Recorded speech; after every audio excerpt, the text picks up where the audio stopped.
आजची पत्रकार परिषद म्हणजे सुरुवात करण्या अगोदर ऑफिशियल विषयावर मी तमाम हिंदू राष्ट्रातील महाराष्ट्रातील कष्टकरी भावांना अक्षय तृतीया निमित्त खूप खूप शुभेच्छा देतो। आपण पत्रकारांना सुद्धा हार्दिक हार्दिक शुभेच्छा देतो। आजची ही पत्रकार परिषद ह्या नव्या वर्षाला सामोरं जात असताना अक्षय तृतीयाच्या निमित्तानं एक नव्याने कष्टकऱ्यांच्या जीवनात आनंदी आनंद यावा, आनंदी आनंदामध्ये काहीतरी अडथळे निर्माण होऊ नये आणि ह्या विषयापासून अक्षय तृतीयाच्या निमित्तानं सुरुवात केली आहे। विषय फार गंभीर आहे। सगळ्यात म्हणजे कष्टाळू वर्गाचा हा विषय आहे। टॅक्सीवाले ड्रायव्हर साहेब, ऑटो रिक्षावाले ड्रायव्हर साहेब यांच्याशी संबंधित हा विषय आहे।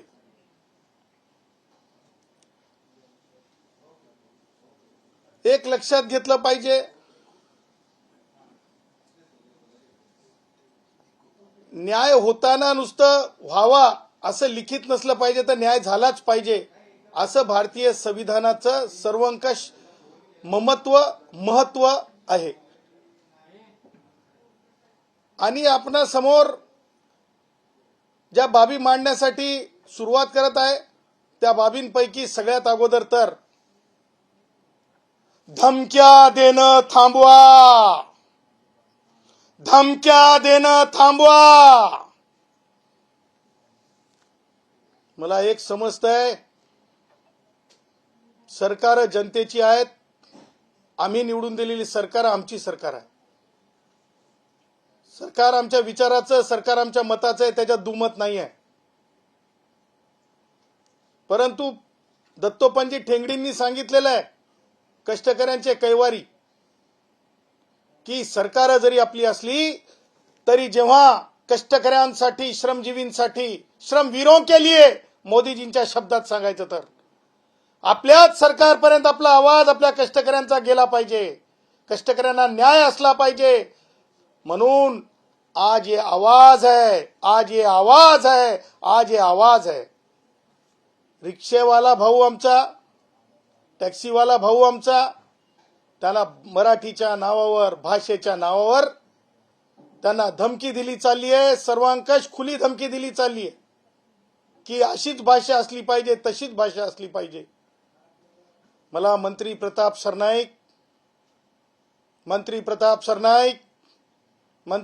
सरनाईक पूर्ण नाव घेतो, हे प्रताप सरनाईकांचं सरनाईक आडनाव आहे की काय दुसरं आडनाव? हा, गांडुळे उर्फ प्रताप सरनाईक, गांडुळे उर्फ प्रताप सरनाईक हे कष्टकऱ्यांच्या पोटतिडकीतून, हे श्रमवीरांना दिल्या जाणाऱ्या धमकीतून ही रिएक्शन आहे, हा राग आहे, हा राग आहे कष्टकऱ्यांना धमकीच्या बाबतीतला।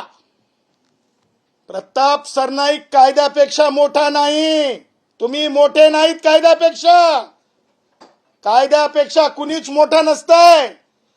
इतिहासात जाऊन बघायचं, प्रताप सरनाईक बेकायदेशीर कृत्य केल्याच्या नंतर मुख्यमंत्री असलेल्या निलंगेकरचं काय झालं होतं?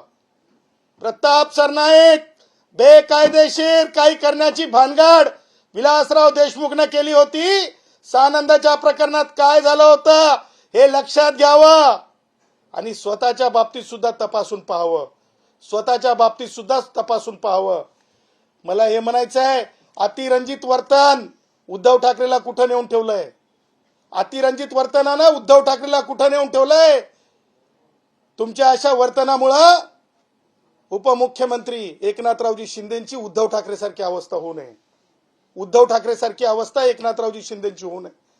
क्यों बोल रहा हूं? श्रमवीरों से पंगा, युवकों से पंगा, श्रमजीवियों से पंगा, ये बहुत बुरी बात है। प्रताप, इसे प्रताप नहीं कहा जाता, इस तरह के वर्तन को संविधान की गरिमा को गिराने की जिस तरह से हरकत है उस तरह की तुम्हारी हरकत है अभी। आणि म्हणून मला सांगायचं प्रताप सरनाईक काय नाव गांडुळे साहेब, कारण आमचे वकील साहेबांनी ही माहिती दिली अधिकृतरित्या, कोणी अमुक लावून घेतल्याच्या नंतर तमुक होत नसते, राजा लावून घेतल्याच्या नंतर राजा होत नसते, जुना इतिहास लोकांना वाचण्याची संधीच असते। आणि काय गांडुळे प्रताप सरनाईक, तुमचं जुना आडनाव असेल चांगली गोष्ट है, हम तो डाकू के खानदान से है लेकिन हम सदा वर्ते हैं वात्र टिके मध्ये। तुम गांडुळे सरनाईक और हम डाकू के खानदान से है और हम सदा वर्ते हैं।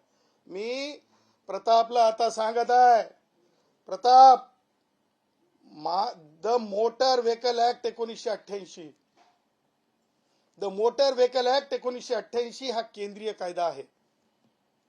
मला सांगायला लॉचा एक साधा छोटा विद्यार्थी म्हणून आपल्याला सांगायचं आहे की कष्टकरी जनसंघ जे संघटन आहे ते कष्टकऱ्यांचा पूर्ण विचार करणारं संघटन आहे। आणि मोटर व्हेकल ऍक्ट आता कष्टकरी जनसंघ शिकवत आहे कुणाला, ज्याला कळत नसतंय, माहित नसतंय किंवा त्याच्या लक्षात आलेलं नसतंय त्याला शिकवायचं असतंय। म्हणून आपल्या पत्रकारांच्या माध्यमातून मी प्रताप गांडुळे सरनाईक यांना मी आता धडा पहिला देत आहे की प्रताप गांडुळे सरनाईक, कायद्यामध्ये सेंट्रल ऍक्ट मध्ये कुठेही भाषेचं रिस्ट्रिक्शन्स लावण्यात आलेले नाहीत। तुम्हाला सांगतो, हा कायदा आहे प्रताप सरनाईक, याला कायदा म्हणतात जो भारताच्या संविधानाने निर्माण झालेला आहे। हा केंद्रीय कायदा आहे आणि ह्या केंद्रीय कायद्यामध्ये प्रताप सरनाईकांना मला सांगायचंय, रूल 9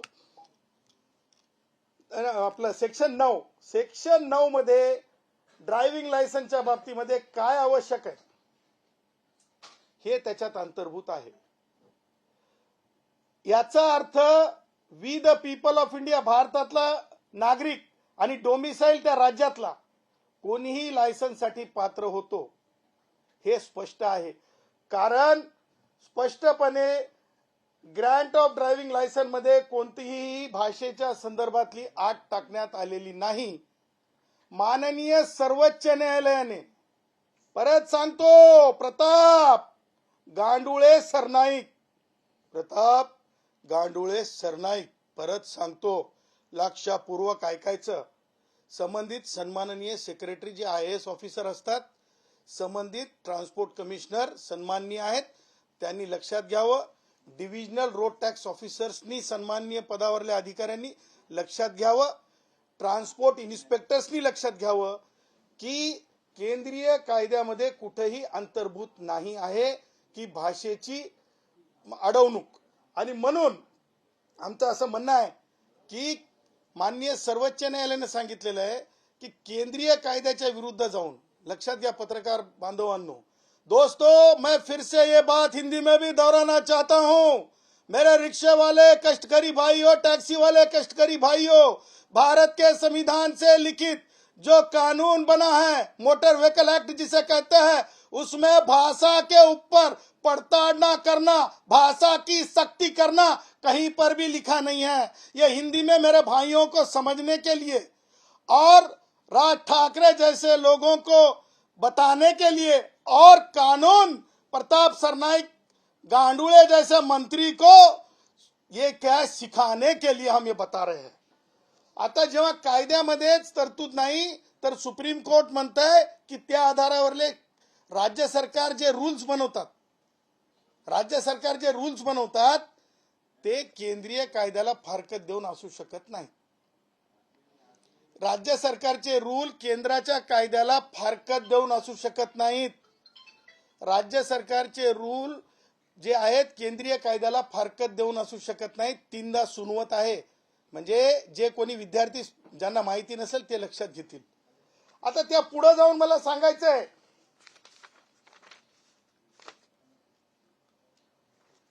तुम्ही आम्हाला डिस्क्वालिफाय कशासाठी करू शकता रिक्षेवाला म्हणून. म्हणजे तुम्ही आमच्या ऑटोवाल्या भावाला, रिक्षेवाल्या भावाला किंवा टैक्सी वाले भाई को या रिक्शे वाले भाई को कब तुम हमारे लाइसेंस के ऊपर आंच ला सकते हैं, तो उस तरह की जो है क्रिमिनल तुम साबित होना चाहिए, तो तुम हमारा लाइसेंस को जो है फिर से एक बार सोच विचार कर सकते हैं हमारे लाइसेंस पे. उसके बिना तुम नहीं कर सकते. और उसी के आगे हम बताना चाहते हैं बड़े स्वच्छ शब्द के अंदर आणि स्वच्छ शब्दामध्ये की कुणालाही रिक्षेवाल्या भावाला किंवा टॅक्सीवाल्या भावाला एकदा लायसन्स दिल्याच्या नंतर त्याला हे दिल्या बॅच दिल्याच्या नंतर बॅच आणि लायसन्स, बॅच दिल्याच्या नंतर आणि लायसन्स दिल्याच्या नंतर त्या गोष्टीला इन बिटवीन मध्यवर्ती स्वरूपामध्ये तुम्ही येरे इकडं गुन्हेगारी नसताना येरे इकडं चल बोल बोल बोल अरे मारून मुसलमान अशी एक वात्र टीका होती पूर्वी. त्या प्रकारचं आज हिंदुस्तान में भारत में नहीं चलता. मारून मारून म्हणून म्हणायचे ना, ती एक वात्र टीका होती. तिचं मी समर्थन करत नाही, वात्र टीका होती. तशा प्रकारे बोल बोल बोल बोल.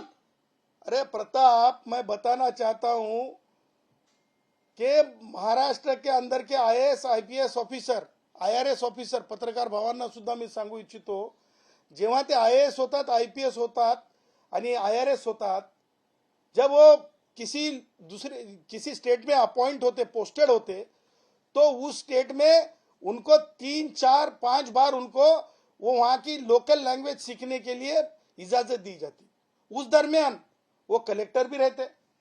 आता तुम्हाला सांगतो, सन्माननीय एक आईपीएस पोलीस अधिकारी होत्या, त्या मला वाटतं लातूरला होत्या, नंतर मुंबईत पोस्टिंग झाल्या.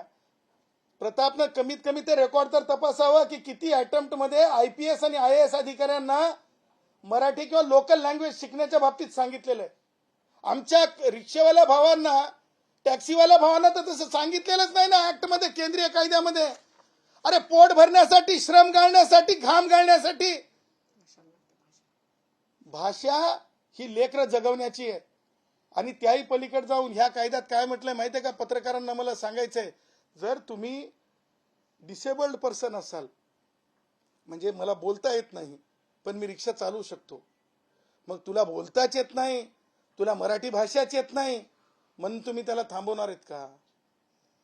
त्याची भाषा हे पहा, कायद्यामध्ये रूल 24 मध्ये काय म्हणलेलं आहे प्रताप, नम्रपणे सांगू इच्छितो की 24 रूल 24 मध्ये हेच म्हणलेलं आहे केंद्रीय कायद्याच्या, की तुम्हाला जर त्या वेसिनिटीची जर भाषा यायची असेल, वेसिनिटीची, तर मग मला सांगा, गुजराती बहुल एरिया आहे किंवा बंजारा बहुल एरिया आहे, त्या एरियामध्ये किंवा हिंदी बहुल एरिया आहे, आणि एखादा मराठी भाऊ आमचा ऑटो घेऊन, रिक्षा घेऊन जर त्या भागात गेला आणि तिथं जर त्याला तो भाषा आली नाही, गुजराती भाषा, तर ते कायद्यात अंतर्भूत आहे. मग तुम्ही लायसन कॅन्सल करणार आहेत.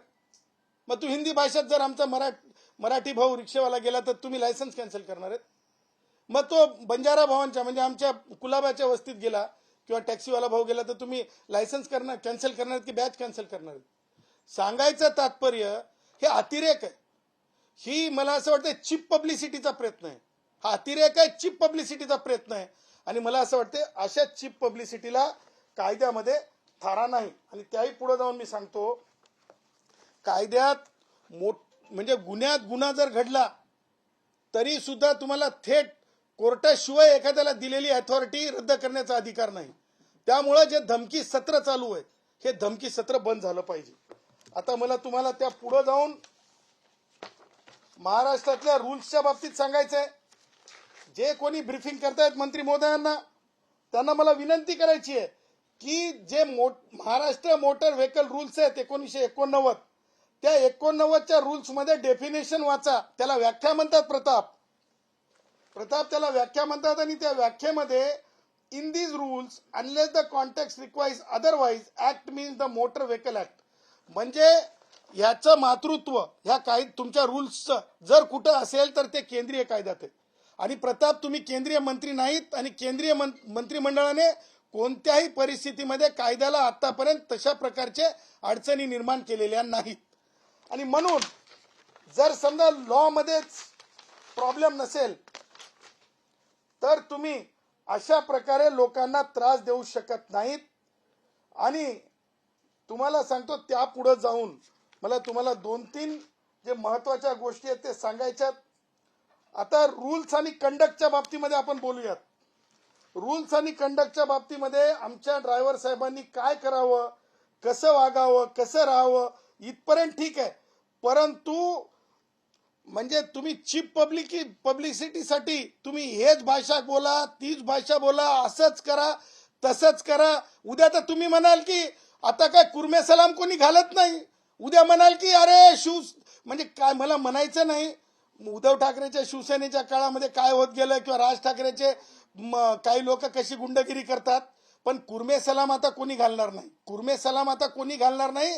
रिक्षावाल्याला जे आहे स्वाभिमान आहे, रिक्शेवाला भावाला स्टेटस है, रिक्शेवाला भाई तुम्हारे सामने नहीं झुकेगा, झुकने की इजाजत नहीं है, नहीं झुकेगा, डट के बोलेगा, लड़के बोलेगा और बोलेगा कि भारत का संविधान सर्वश्रेष्ठ है.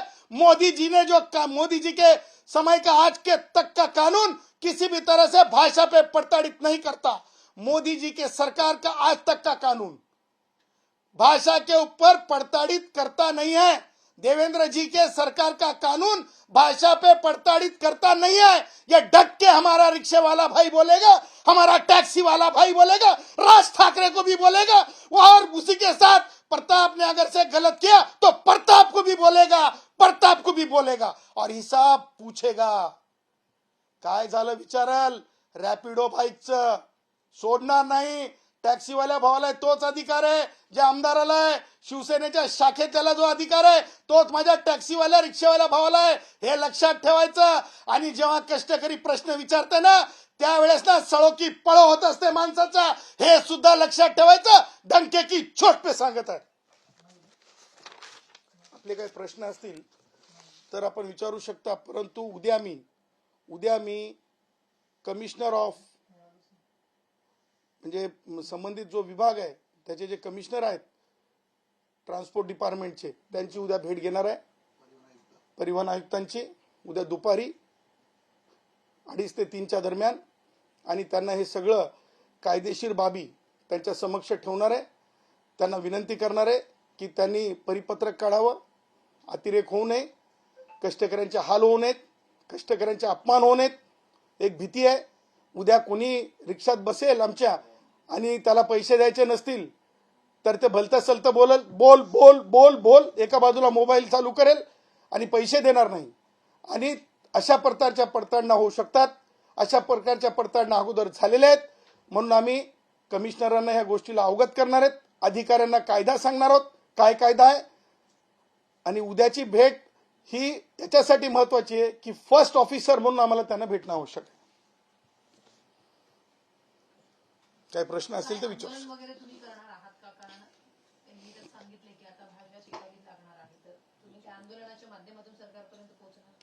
बघा, मला माहित नाही की अंडाबुर्जीचा गाडा चालवण्यासाठी अंडाबुर्जी करून गाड्यावर विकण्यासाठी कोणत्या प्रकारची भाषा शिकावी लागते ते. तसंच IAS IPS ला जर 5 वर्ष भाषा जर केंद्रातला कायदा सांगत असेल आणि म्हणजे मोटर व्हेकल ऍक्ट मध्ये तर हे शिका ते शिका. परंतु तुम्ही त्या कारण लावून जर लोकांना त्रास देत असाल, दिलेले लायसन रद्द करण्याचे आणि बॅच रद्द करण्याचे मला अधिकार दाखवा. हे चॅलेंजिंग आहे, कायदेशीर चॅलेंजिंग आहे. आणि म्हणून त्यांना काय आंदोलन म्हणजे प्रताप सरनाईक आंदोलन करणार आहेत का? त्यांना रॅपिडोच्या विरुद्ध आंदोलन करायला सांगा. खुलं आव्हान. रॅपिडो बाईकच्या विरुद्ध आंदोलन करायला सांगा. त्यांनी मंत्रालयासमोर एक स्टंट इव्हेंट केला होता ना, ती FIR आहे आमच्याकडे. हे सब नाही चलेगा. सरकार आमचं आहे. परंतु कष्टकऱ्याच्या जीवावर बेतत असेल, we the people of India, हम भारत के लोग है, कुणासोबत पडताळणं सहन केली जाणार नाही.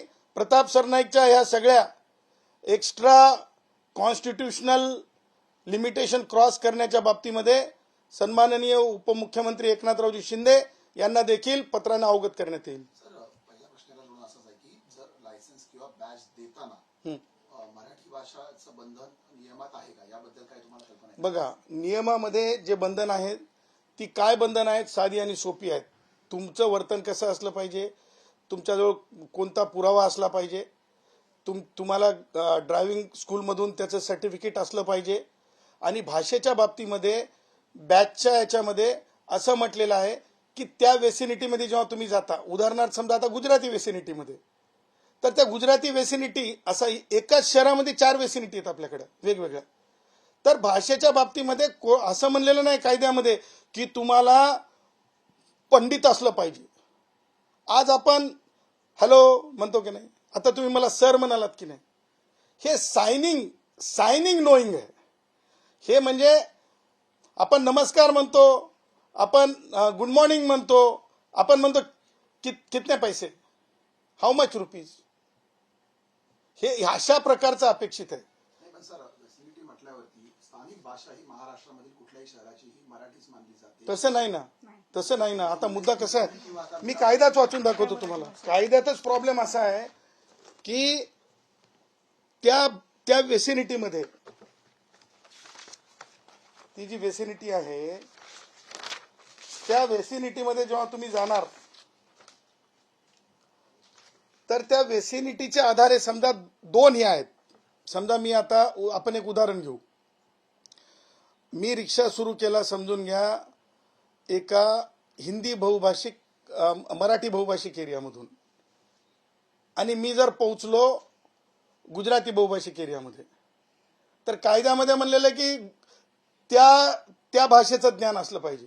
समजा माझा मराठी रिक्षेवाला जर गुजराती एरियात जाऊन त्यांना रिक्षा चालवायचा नाही का, किंवा गुजराती शिकलेला जो माझा भाऊ आहे, सर गुजराती बहुल भागात गेला म्हणून तिथली स्थानिक भाषा गुजराती होते का, मराठी राहणार नाही का? नाही, मुद्दा मग मराठी आहे बहुल भाषा आहे तर मराठी होते का?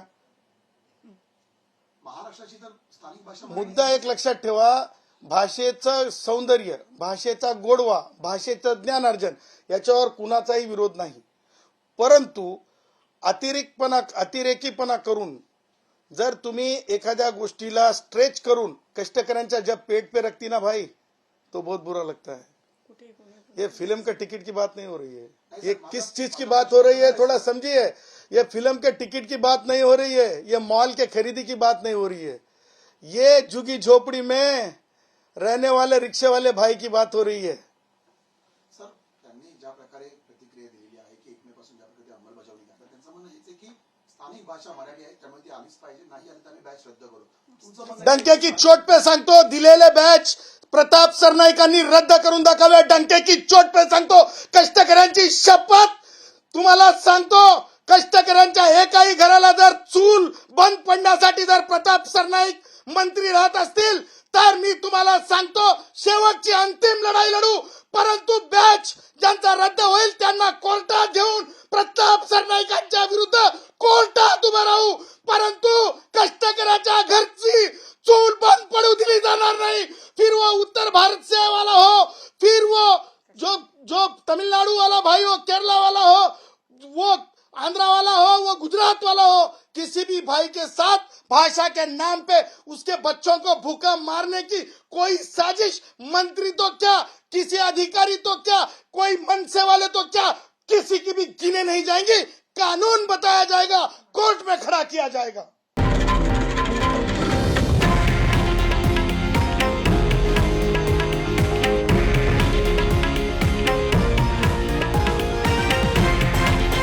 हे आहे देशातील नंबर 1 न्यूज नेटवर्क आणि आपण पाहत आहात TV9 मराठी, एकमेव.